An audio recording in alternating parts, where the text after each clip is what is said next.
taking a step forward. Oh, looking at this one? Yeah. Okay. We still want to. Go ahead. So, what's it like starting this camp with 3 returning starters as opposed to last year when it was you and a whole new crew? It's a lot easier. I mean, we're able to put combos together easier. We're able to communicate. We're on the same level. It doesn't take as much, explanation for best to get certain ideas through us. So, knowing how each other play is, it changes the game in terms of how we're able to move people off the line and what we expect from the running back and what they can expect from us as well. So I know the number we took away, like the sacks from the first year allowed to last year and what a big improvement that was. This year, Jay's talking about the run game. He averaged 3.3 last year. He wants better than 4. What do you do as an offensive line to work towards that goal? A big thing, at least for me this offseason, was understanding leverage. I know it sounds obvious, but it's harder to do than to say it.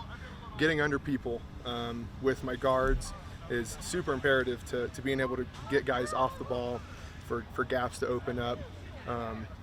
I'd say that's one of the biggest things. We've also put more time and effort into practice. In terms of running things instead of screens, it's run emphasis. It's we're just putting a lot more effort into it, and we want to see a change. So, is that an easier goal to accomplish when it's like you, Drew, and Savion all have a working relationship together?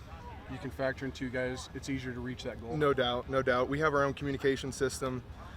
Being able to talk to Drew in kind of like our own language, and I know how he likes this, and I know how I like it. Let's figure something out.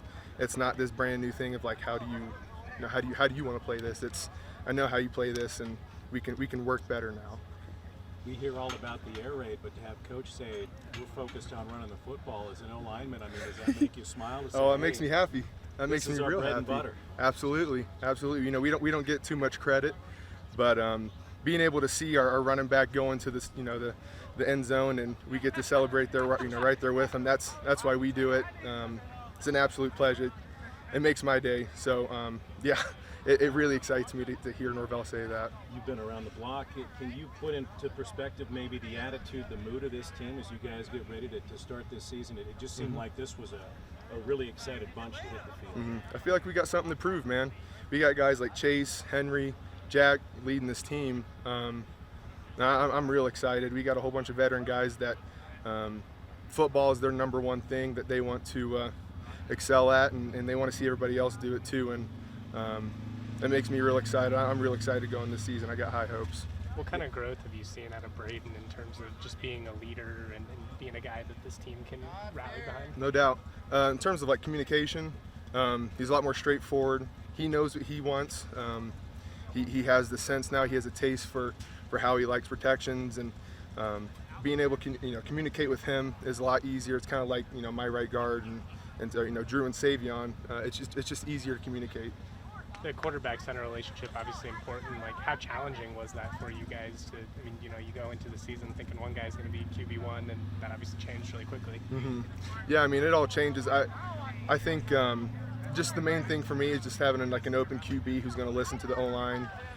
It's not just about the center. The right guard needs to feel like everybody needs to feel like they're included, and if someone feels like they're missing out on help, it's up to me to set the right call and help them. But ultimately, it comes down to Braden too. Jay mentioned that you have started the most games in the entire Mountain West Conference. How have you kind of approached that role as the most senior guy, most tenured guy in this team? Yeah, it's definitely a position of realization where I'm like I got to help these guys. Like I'm in the position like I'm now the old guy that gets to help them. But at the same time, I just have to remind myself I need to take a step back because I still have a lot of football to learn. And I think the biggest thing is just trying to be open-minded while also trying to help your guys as much as I can. Chase called this the best first practice he had here at CSU. Would you agree for you too? I agree. I think the energy was there. It felt great today. People were flying around, and we were just in helmets, but it was getting a little rowdy out there. But I enjoyed it. There was a lot of excitement out there today. Jacob, you got a second? I just want to touch on Monday down at Mariana Butte, losing to Chase Wilson by 25 strokes on 18 holes. Would you like to touch on that a little bit? Yeah, I can touch on that. I think you had a little too many mulligans. Okay. Too many free shots. We'll have to check this, the film on that. Yeah, maybe we'll run it back. Thank you. Thanks, Jake. Sweet. Thank you. Appreciate it.